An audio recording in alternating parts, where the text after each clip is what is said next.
अभी हम पानीहाटी विधानसभा क्षेत्र में हैं और इस क्षेत्र में रत्ना देवनाथ जी हमारे साथ हैं। ये वो महिला हैं जो आज लड़ रही हैं। लड़ किस ले रही हैं? बेटी के लिए लड़ रही हैं, क्योंकि जिस तरीके से घटना घटी थी आरजीकर हॉस्पिटल में, वो किसी से छुपा हुआ नहीं है। पूरे देश में निर्भया के बाद सबसे बड़ा जघन्य घटना जो है उसी को कहा जाता है। ऐसे में अभी हमारे साथ हैं, हम इनसे बातचीत करते हैं। बीजेपी ने इन्हें प्रत्याशी बनाया है। बीजेपी ने आपको प्रत्याशी बनाया है, क्या सोचकर आप मैदान में आई? আমি জিতবো আর মেয়ের বিচার চাই। কাল মোদিজিকেও আমি এটা বলেছি যে আমি মেয়ের ন্যায় বিচার চাই। मैंने बोले कि हम मुझे जीतना है। मैं अपना लड़की का जो अत्याचार हुआ है उसको विचार दिलाने के लिए मैं आई हूँ और वो मुझे विचार चाहिए। मोदी जी भी मेरा साथ में है, वो विचार दिलाने मेरा हेल्प करेंगे। अच्छा, मोदी जी कैसे लगा कि बीजेपी ने जो आपको बोला कि चुनाव लड़िए, ठीक है, सबसे पहला फोन किसका आया? আমি বলেছি যে আমি প্রার্থী হতে চাই। अच्छा, आप ही ने ये प्रस्ताव दिया था बीजेपी?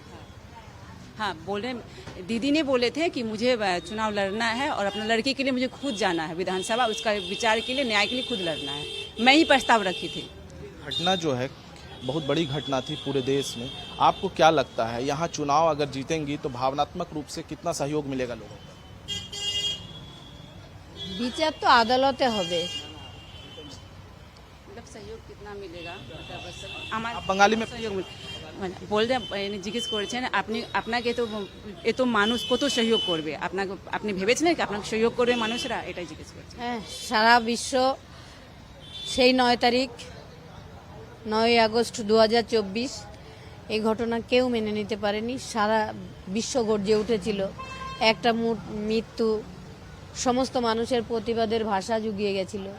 ওনা থাকলে তো আমরা জানতেই পারতাম না বাঙালি মেরুদণ্ড সোজা রেখে আজও প্রতিবাদ করতে পারে। সেটা আমরা দেখেছিলাম 14 আগস্ট রাতে। কেউ ঘরে ছিল না, সবাই বাইরে ছিল। সবাই একটাই স্লোগান দিচ্ছিল, উই ওয়ান্ট জাস্টিস। बोल रहे हैं कि हाँ, मुझे पता था कि सारा विश्व मेरे साथ है। मेरे लड़की के साथ जो 14 तारीख को 14 तारीख को जो रात में हुआ वो सभी जानते थे और मुझे पूरा विश्वास है कि मैं जो लड़ूंगी तो मुझे सब साथ देंगे प्रत्येक। आप ये पूछे कि ममता दीदी भी इनके घर तक आई थी, क्या न्याय नहीं मिला? हाँ, জিজ্ঞেস করছে মমতা দিদি আপনার বাড়িতে এসেছিলেন, মমতা দিদি আপনার বাড়ি এসেছিলেন, আপনি কি কি কি কি আপনাকে বলেছিলেন? দিদি এসে বলেছিলেন যে অপরাধীকে আমরা ধরে ফেলেছি। আমি বললাম যাকে আপনারা ধরেছেন তাকে আমি আসল অপরাধী বলে মনে করছি না। আমার মেয়ে হসপিটালে ডিউটি করছিল, একজন ডক্টর। সে কি করে জানলো বাইরের লোক যে আমার মেয়ে কোথায় আছে? ভেতরের লোক না থাকলে, এটা ষড়যন্ত্রের না থাকলে এটা হতো না। মাননীয়া কিছুক্ষণ মাথা নিচু করে বিনীত গোয়েল, সিপি বিনীত গোয়েল ওনার দিকে তাকিয়ে বললেন এই সঙ্গে আমি একমত, এই কথাটা আমি সমর্থন করি। তুমি ভেতর থেকে কাউকে নিয়ে ডান্ডা দাও, তাহলে আসলে অপরাধী বেরোবে।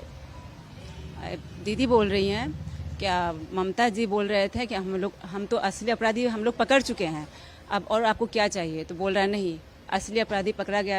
मैं दीदी बोली, रत्ना दीदी बोली, असली अपराधी पकड़ा गया नहीं है, पकड़ाया नहीं गया है। और अभी अगर अंदर में कोई नहीं होता तो मेरा लड़की के साथ ऐसा नहीं होता, क्योंकि एक डॉक्टर है, ऐसे छोटा मोटा नहीं, अच्छे डॉक्टर थे।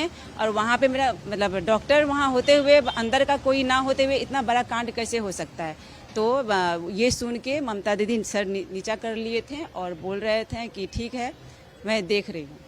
बेटी ने कुछ फोन पर इनको या कुछ घर में आती थी तो बताई? আপনাকে জিজ্ঞেস করছেন আপনার মেয়ে যখন বাড়ি আসছে আগে কিছু বলছে নাকি হসপিটালের জন্য কি কি হচ্ছিল? হসপিটালে দুর্নীতির কথা আমাদের বলেছিল। कि हॉस्पिटल का जो गलत गलत काम होता है वो बोले थे। যেরকম কি কি বলছিলেন? জাল ওষুধ, জাল স্যালাইন, তারপর ওষুধের এক্সপায়ারি ডেট চলে যায়, সেই ওষুধের আবার ডেট বসিয়ে পেশেন্টদের দেয়, এগুলো বলেছিল। बोले जाली ओषुध, जाली सलाइन, एक्सपायर डेट का मेडिसिन चलता था, एक्सपायर डेट का वो सलाइन चढ़ता था, वो सब आके घरे बोलते थे। मानसिक रूप से भी कोई उनको लड़का या कोई डॉक्टर परेशान करता था? वो জিজ্ঞেস করেছেন মানসিক রূপের কোনো কিছু মানে পরেশান করছিলেন দিদিকে? 2 মাস ধরে ও খুব চিন্তায় ছিল, ঘুমাতেই পারতো না, বলতো আমাকে ফেল করিয়ে দেবে, আমাকে আরও পড়াশোনা করতে হবে।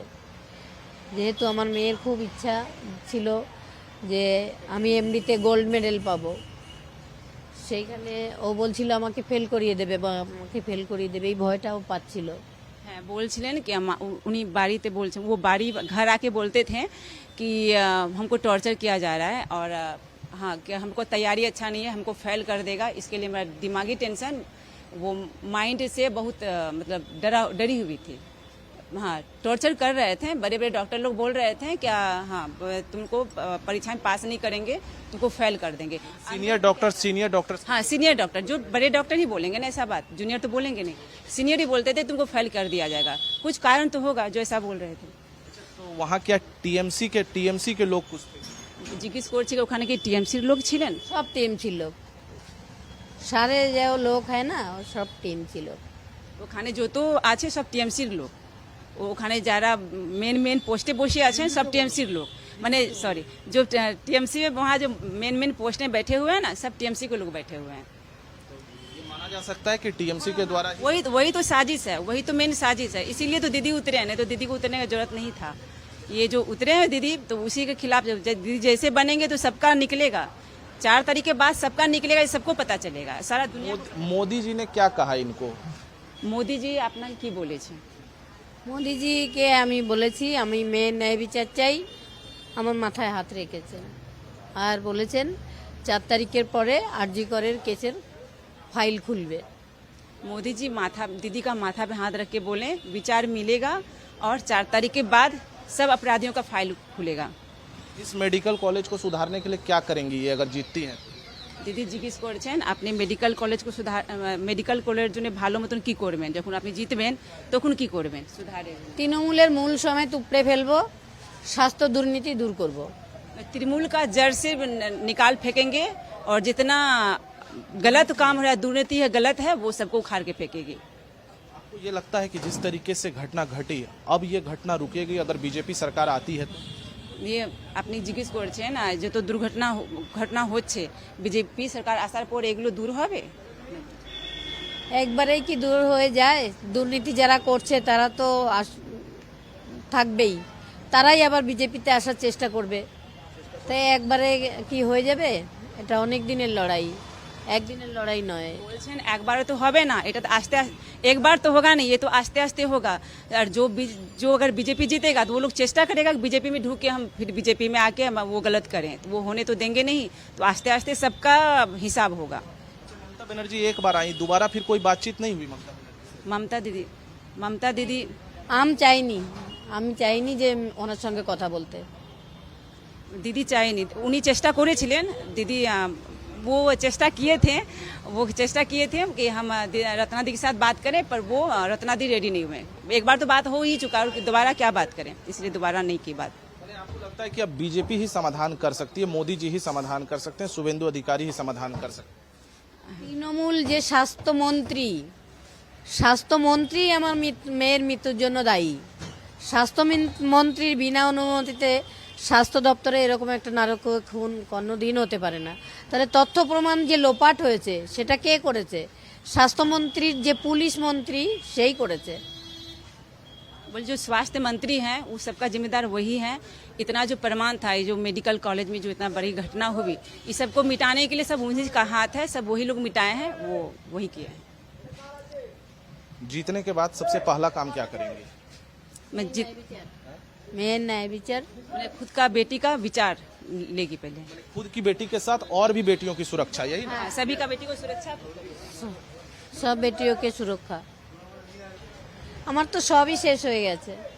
আমরা মেয়ে ছোট থাকতে স্বপ্ন দেখেছিল মা আমি ডাক্তার হব, সেখান থেকে আজকেও নেই, আমার সংসারটাও আর নেই, কিছুই নেই, আমাদের স্বপ্ন সব হারিয়ে গেছে।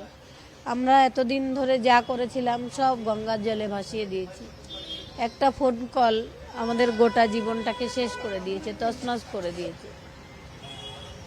आपकी आंखों में लगता है आंसू भी आ गए। এটা থাকবেই, এটা আমি ওকে কোনো সময় আমি ভুলতে পারি না। সবসময় ও আমার সঙ্গেই থাকে এবং আমি যে এই লড়াই লড়ছি ওই আমাকে ভরসা যোগায়। ছোটবেলা থেকেই আমার মেয়ে আমাকে ভরসা জোগাতো সবসময়, এখনও ওই করে। बोल रहे हैं कि मेरा लड़की बहुत ही कुछ काबिल थी और वो मेरा सब शेष हो गया, वो नहीं है तो मेरा कुछ नहीं है, कुछ है ही नहीं, मेरा सब शेष हो गया है। और वो एकमात्र भरोसा थी हम लोग का, जीने का सहारा थी, अभी वो नहीं है, मेरा कुछ है ही नहीं। जब एक माँ के घर से बेटी इस तरीके से जो है उसकी हत्या हो जाए, मौत हो जाए, तो आप समझ सकती हैं उस माँ पर क्या गुजर रही होगी। अभी भी ये भावुक हैं और मुझे लगता है जब ये चलती हैं, जिस तरीके से बातचीत करती हैं, इनके आपको कहीं से भी नहीं लगेगा बॉडी लैंग्वेज में कि एक चुनावी मैदान में एक प्रत्याशी जिस तरह सशक्त चुनाव लड़ता है वो लड़ रहा है। बस ये एक जिद ठानी हुई है कि नहीं, मुझे अपने बेटी के लिए न्याय दिलाना है और उस बेटी के लिए ये लगातार प्रयास कर रही हैं कि हम विधायक बने और बेटी सहित तमाम उन बच्चियों के लिए न्याय दिलाएं जिनके साथ ऐसे अत्याचार हो रहे हैं। अब देखना यह है कि यहाँ की जनता क्या फैसला करती है।